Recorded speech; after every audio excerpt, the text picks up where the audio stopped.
What is up everyone? Today we got a video continuing from the one I recorded, the one that you saw a few days ago. One of you guys asked me in the comments what kind of filter sponge did I use, so I figured since I'm buying some right now and I'm about to change it, this is what I get.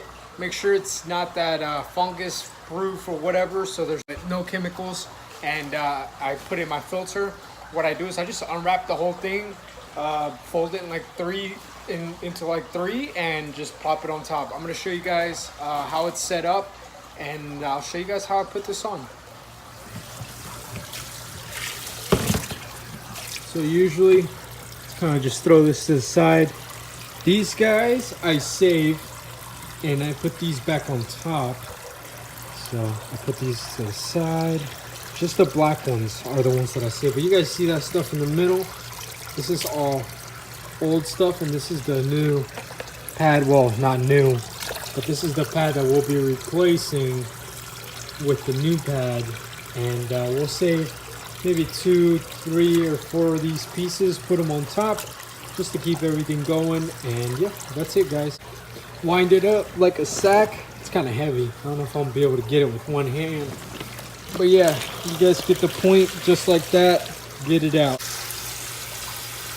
You might have wondered what's in here. We got a ton of this stuff, and right under we have some carbon cartridges or whatever, and then a bunch of lava rock. That is what's running this whole system. As for live bacteria and stuff, this is the my system. So yeah, let's go ahead and put the sponge back on, and I'll show you guys how it works. This is the new sponge. Go ahead and unfold it all.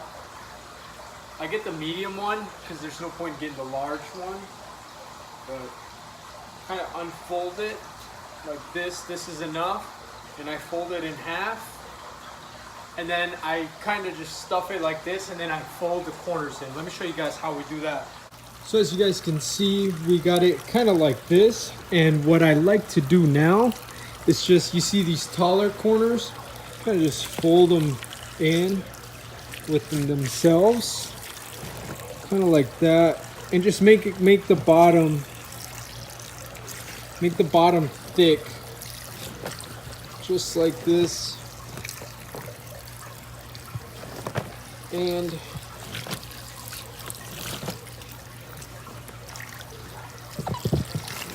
there you guys have it. Boom, we got that. Now what I do is I grab the stuff that I saved, which is these, and kind of put them on top just like this, just to kind of get it going again. Don't want to add too much of this filthy stuff, because once again, you did just clean the filter, so there would be no point you cleaning the filter and then putting dirty stuff back in. So that is basically the whole system, and that is how we keep this pond so clear, guys. So if you were wondering how this whole system was being filtered, as you can see over there in that end right there is a 4,000 gallon per hour pump, and I used to have it on this side with a cord that ran across, but the Paku was chewing on my cords, so I had to pull the cord out, put the pump over there, run the hose all the way over here, comes up, goes into that, goes through all the media and everything, and then comes out that hose right there, or that pipe, and straight in there. That is the main filtration for the pond, but I also have a 500 gallon per hour pool pump, and that guy right there is also full of those ceramic little media pellet thingies. It's completely stuffed. I think it's like 500 gallons per hour, and it's sucking in right there and right there, and it blows right through here.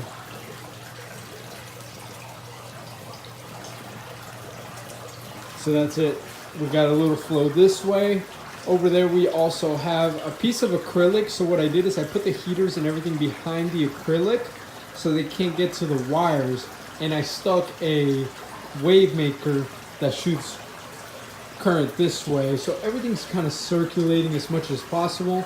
We also have a pump right there going up, going this way, coming around and straight out, going back down that way. So we kind of have a little circle going. But yeah, if you guys were wondering how this pond was so clear, it is very simple. It doesn't take a $400 filter system. Yeah, you can have a very expensive filter system that looks so much better than this, but let's be real, $100, nothing better can replace that. The pump, yeah, the pump was a, this was a little more expensive, but I used to use a 1,000 gallon per hour, which worked just fine, which was $90 at the Home Depot. You can get some cheaper from Amazon, like this one, for like $40 or $50 for the 4,000 gallon per hour. But other than that, that is how we run this pond, you guys. Clear everything. I gotta add a wave maker right here, which I'll add a little piece of acrylic probably right here, and we'll run the wire straight under, so we can get some current going that way towards the thing. Because as you can see, we got all this filth sitting at the bottom of our pond or tub. So I kind of just shake it like that, and it goes into the water column, and then it ends up going into the pool and gets sucked straight in right there into the filter. So we got a little cycle going, and you know what I mean, guys. I hope you enjoy this quick little video. This is like a continue of our last video. I'm trying to do a little spontaneous stuff just to keep you guys entertained and show you a little bit of how my fish room is working.